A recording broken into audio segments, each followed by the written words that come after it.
Hello, you're welcome to Joy Define TV.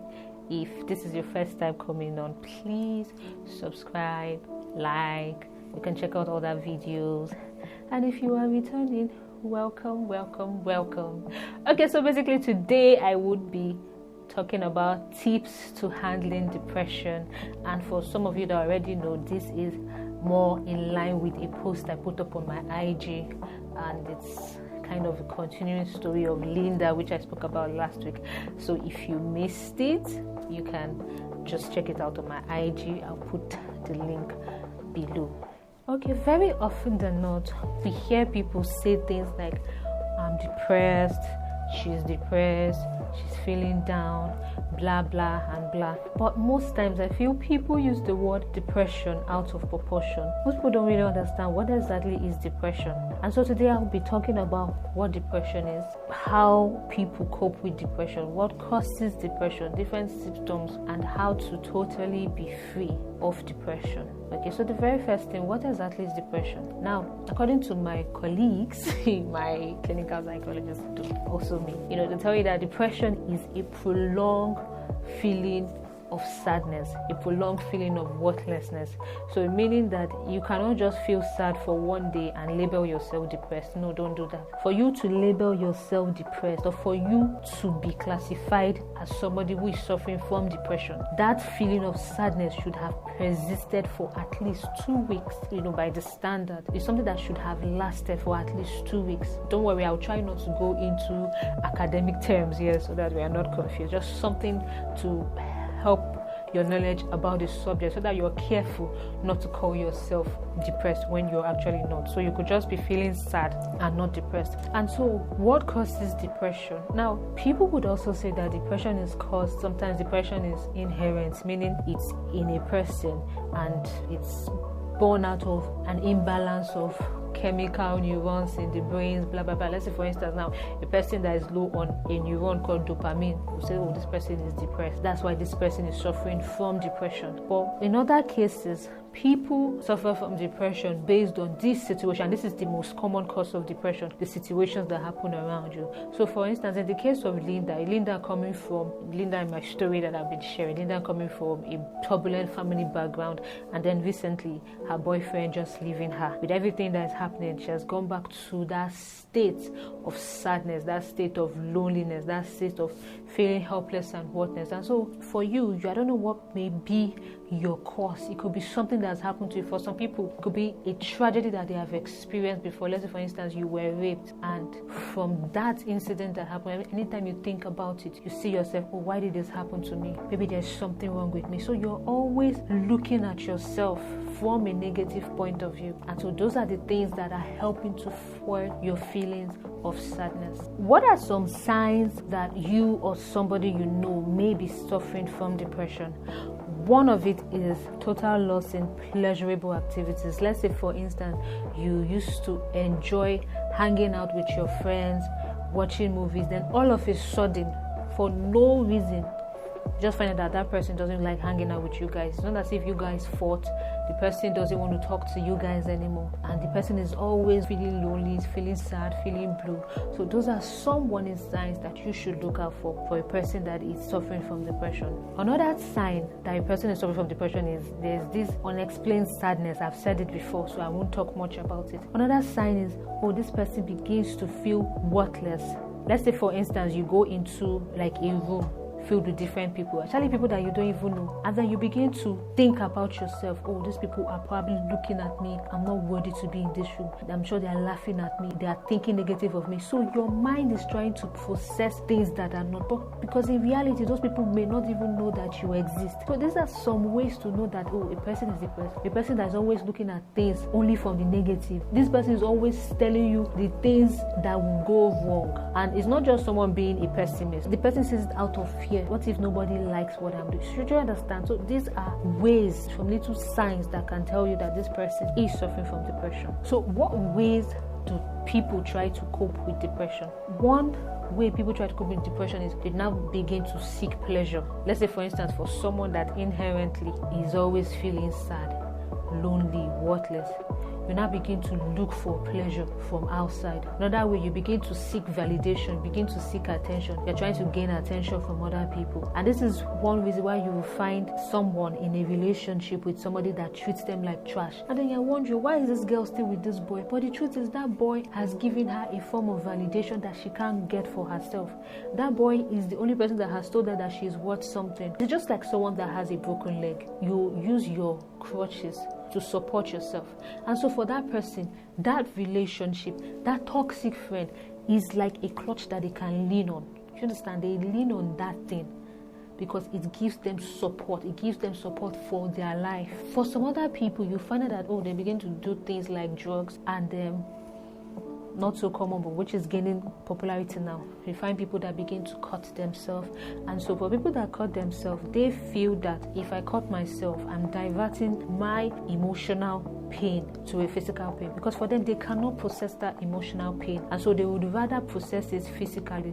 And so you're wondering, is it not painful? But for them, they prefer to feel that physical pain than the emotional pain that they feel. Okay, yes, I forgot. Another cause of depression could be, these situations that happen around you. Let's say, for instance, you used to be really smart, and all of a sudden a newbie came to the school.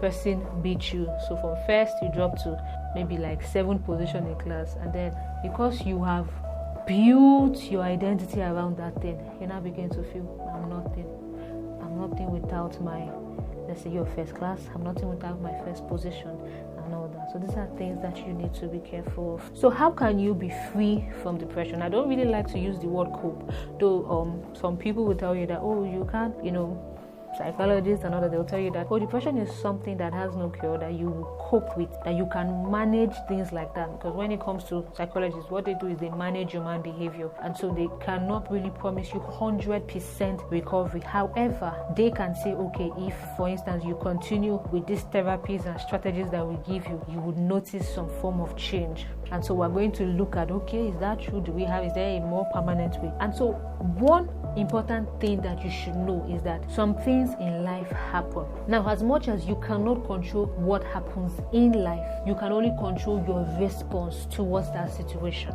So why what happened to you was not your fault. It's not your fault that, let's say, you were raped. It's not your fault of whatever happened to you. But you must know that your healing, your well-being, how you come out of that situation is totally dependent on you. And so this is where you now begin to see yourself not as a victim, but as a victor. The reason why most people are comfortable in that depressing situation is because they have come to accept that situation, and they begin to define themselves based on that situation. I'm a girl from a broken home. I'm the child of a drug addict. Don't define yourself by your situations. No, you are much more than your situation. There's so much in you. So that's one of the first things that you should nip in the bud. Your situation does not define you. The second important point that you should note is that your thoughts are really important. Don't allow your thoughts to be idle or to roam anyhow, because for people that suffer from depression, most times you find out that they have wild imaginations. Their thoughts are really wild, and so they begin to put 2 and 2 together. Let's say, for instance, now you're someone that every time you go into your room, you're always thinking, what do people think about me? And it's really important, because for someone that has a very wild imagination, it just takes one sentence to ruin your day. I remember then when I was really self-conscious, it would just take someone to tell me, look at your teeth, vampire teeth, and my whole day is ruined.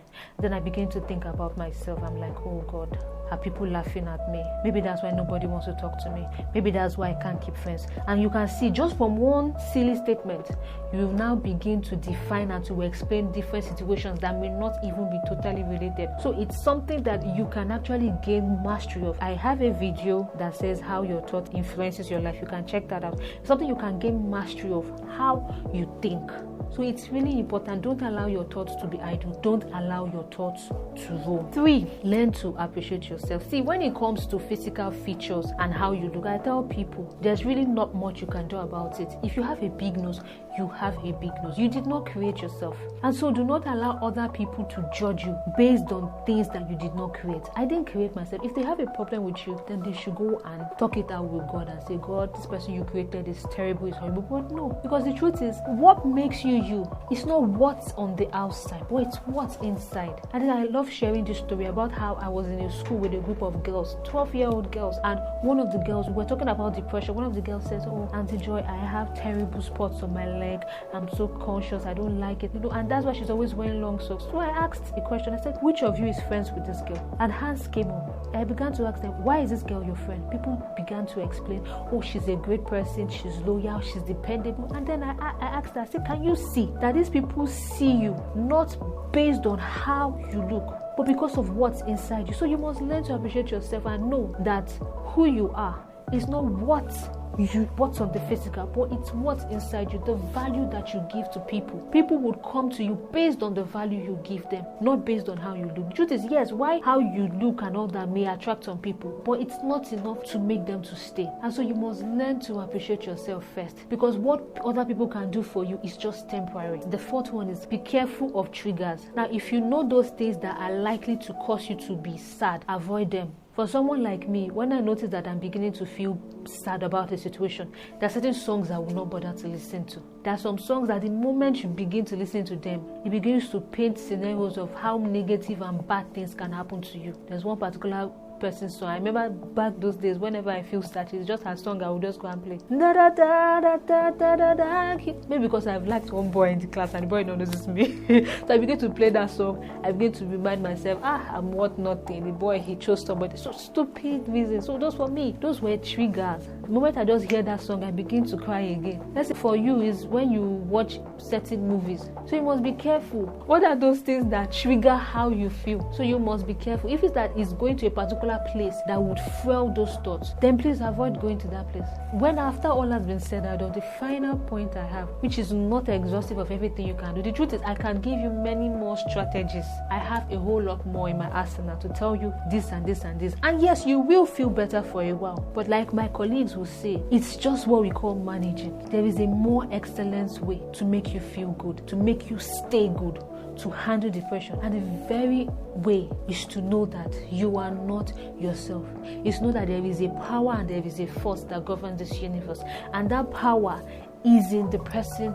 of Christ. That power is in God. You must know that, see, God created you and he saw you and he said that you are perfect and that you are beautiful. John 16:33 says that in this world you will have trouble, but be of good cheer, I have overcome the world. The moment I found that scripture, I just began to feel so much comfort. That was a promise from Christ telling me that, things in this world would happen, negative things would happen, but you must know that I am able to keep you to the end. I can help you. I'm here for you. I have a video that talks about who you are. You can check it out as well. That's where your identity comes from. Knowing your identity is one of the genesis to defeating depression. Knowing that you are not yourself. Your life, your identity is founded in Christ. He makes you whole. There's this particular song I love so much by Young Ecclesia Worship. It says, you complete me. I find my wholeness in you. You can check it out also. I'll link it for you in case you don't have it. So whenever you feel down, let that song minister to you.